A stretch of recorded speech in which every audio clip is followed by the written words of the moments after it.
Dear friends, welcome to Janaki Tutorials.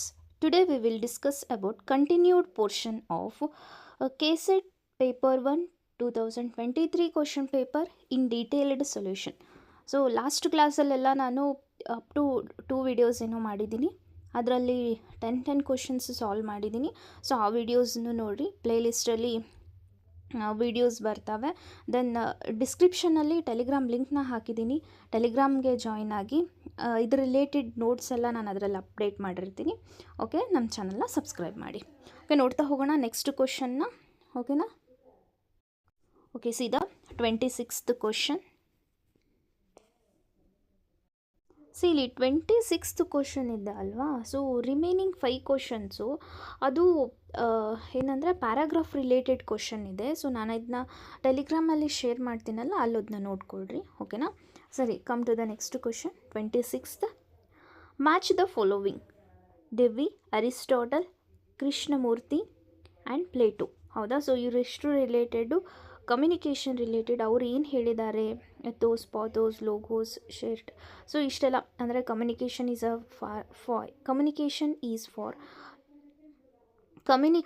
Is for learning from each other. Oral communication is superior to return text. Shared experiences is the greatest of human goods. Athos, pathos and logos. So ಇಷ್ಟೆಲ್ಲ information ಕೊಟ್ಟಿದೆ. ಯಾವುದು ಏನಕ್ಕೆ match ಆಗುತ್ತೆ ಅಂತ ನೋಡಬೇಕು. ನೋಡೋಣ answer. C is the answer. ಓಕೆನಾ? ಡೆವಿ ಈಸ್ ಅನ್ನ 3. ಸೊ ಒಂದೇನಂದರೆ ನಮಗೆ ಈ oral communication is superior to return text ಅಂತ ಗೊತ್ತಾಗುತ್ತೆ. ಯಾರು ಹೇಳ್ತಾರೆ ಇದನ್ನ? ಪ್ಲೇಟೋ. ಹೌದಾ? ದೆನ್ ಮತ್ತು ಯಾವುದಪ್ಪ ಅಂತಂದ್ರೆ ಈ ಅಥೋಸ್, ಪಾಥೋಸ್, ಲೋಗೋಸ್ ಇದು ಜಾಸ್ತಿ ರಿಪೀಟ್ ಆಗಿದೆ. This is related to Aristotle. ಓಕೆನಾ? ಇವೆರಡು ಆಪ್ಷನ್ ಇಟ್ಕೊಂಡು ನಾವು ಆನ್ಸರ್ನ ನೋಡ್ಬೋದು ಆರಾಮಾಗಿ. ಹೌದಾ? So C is answer. Dewey is related to shared experiences in the greatest of human goods. Aristotle is ethos, pathos and logos. Then Krishnamurti is a communication is for learning from each other. Then Plato is a oral communication is superior to written communication ಅಂತ ಹೇಳ್ತಾರೆ. ಓಕೆನಾ? Next. So in detailed explanation ಇದೆ, ನೋಡ್ಕೊಳ್ರಿ. Next question: which of the following statements on effective communication correct? Effective communication related ಯಾವುದು? ಎನಾ ಬಿನ? 1 or 2 or 2 ಈ ಥರ ಇದೆ. ಹೌದಾ? Communication is a exchanging of information. Communication is understanding the emotions, intentions behind the information ಅಂತ ಇದೆ. So observe ಮಾಡಿ ನೋಡ್ರಿ, ಯಾವುದಾಗ್ಬೋದು? So the answer is D. That is both are correct. ಹೌದಾ? ಸೊ ಕಮ್ಯುನಿಕೇಷನ್ ಈಸ್ ಏನಿದೆ first one, communication is the exchange of information. ಹೌದಲ್ಲ? ನಾವು ಮಾತನ್ನ ಸ್ಟಾರ್ಟ್ ಮಾಡೋದು ಯಾವಾಗ? ಸೊ ಬೇರೆ ನಮ್ಮ ಮುಂದ್ಗಡೆ ಇರೋರಿಗೆ ಅಂಡರ್ಸ್ಟ್ಯಾಂಡ್ ಆಗಲಿ, ದೆನ್ ಅವ್ರ ಕಡೆಯಿಂದ ರಿಪ್ಲೈ ಬರಲಿ ಅಂತ ಹೇಳಿ. ಹೌದಾ? It is a exchange of information. Then communication is the understanding the emotions, intentions behind the information. So ಇವಾಗ ಯಾರಾದರೂ ನಮ್ಮ ಹತ್ರ ಏನಾದರೂ ಮಾತಾಡ್ತಿದ್ದಾರೆ ಅಂದರೆ, ಕಮ್ಯುನಿಕೇಟ್ ಮಾಡ್ತಿದ್ದಾರೆ ಅಂದರೆ, ಸೊ ಅದ್ರ ಥ್ರೂ ನಾವು ಬ್ಯಾಕ್ಗ್ರೌಂಡ್ ಏನಾಗಿದೆ, ಮುಂದೆ ಇವ್ರು ಏನು ಹೇಳ್ಬೋದು ಅನ್ನೋದನ್ನು ನಾವು ಒಂದು ಕ್ಯಾಲ್ಕುಲೇಟ್ ಮಾಡ್ಬೋದು ಅಂತ. So both are right. Okay, next. ಈ ಕಮ್ಯುನಿಕೇಷನ್ ಒಳಗಡೆ ಏನಪ್ಪ ಅಂತಂದರೆ, ಈ ಪ್ರಿನ್ಸಿಪಲ್ಸ್ ಆಫ್ ಎಫೆಕ್ಟಿವ್ ಕಮ್ಯುನಿಕೇಷನ್ ಏನಿದೆ ಅಲ್ಲ, 7 ಪೇಜು, ಇದು ಇಂಪಾರ್ಟೆಂಟ್ ರಿಪೀಟೆಡ್ ಕ್ವಶನ್, ಅದು ನೋಡ್ಕೊಳ್ರಿ. Then which type of communication promotes collaborative learning in the classroom ಅಂತಂದು ಹೇಳಿದೆ. Intrapersonal, interpersonal, group communication, mass communication. See the answer option number C, group communication. Group communication is collaborative learning classroom. Group communication is a collaborative learning in a classroom. ಓಕೆನಾ? So ಇಂಟರ್ಪರ್ಸ್ನಲ್ಲು, ಇಂಟ್ರಾಪರ್ಸ್ನಲ್ಲು ಅಂದರೆ ಅದಾಗಲ್ಲ. Mass communication ಅಂದರೆ ಹೊರಗಡೆದೆ. ಇವ್ರು ಕೇಳಿರೋದು collaborative learning. So that is group communication. Okay, next question: which one of the following is reading technique? Skimming, expository, persuasive, therapeutic. Answer is A, skimming. Reading technique is a skimming. Okay. Skimming is a reading technique used to get a general ideas content without reading every words involved in quickly moving your eyes over the text, focusing on headings, subheadings, and key sentences grabs the main points. This is useful for getting a overview of a document, finding specific information quickly. Skimming. Next so other options ಏನಿದ್ದಾವೆ ಅದರದ್ದು ಇನ್ಫಾರ್ಮೇಷನ್ನ ನೋಡ್ಕೊಳ್ರಿ.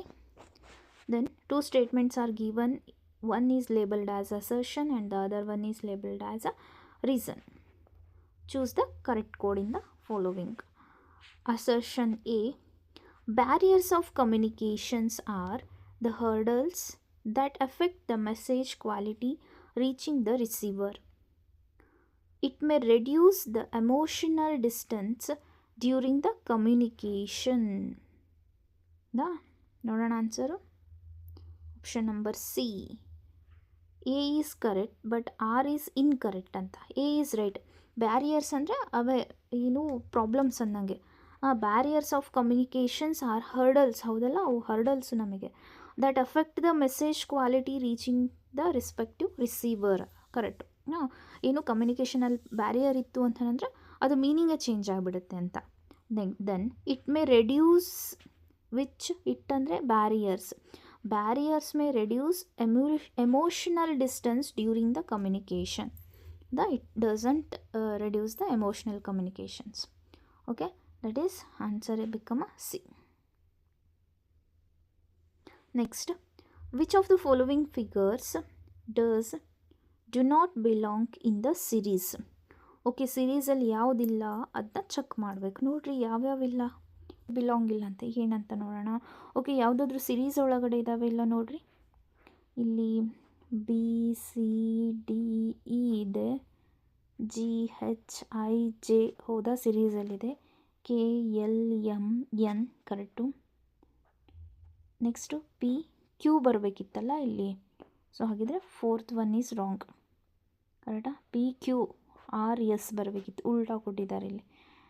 T U V W S correct. ಹಾಗಂದ್ರೆ fourth one is wrong. That is option number D is a wrong. Yes, correct. Next question. On the total amount received by X, 20% was spent on purchases and 5% of the remaining on transportation. If he is left with 1520, what is the initial amount? ಹೌದಾ? Okay, this is percentage based question. Okay, see this solution ನಾನಿವಾಗ ಏನು P D ಎಫಲ್ಲಿ ಸೊಲ್ಯೂಷನ್ನ ಕೊಟ್ಟಿರ್ತೀನಿ.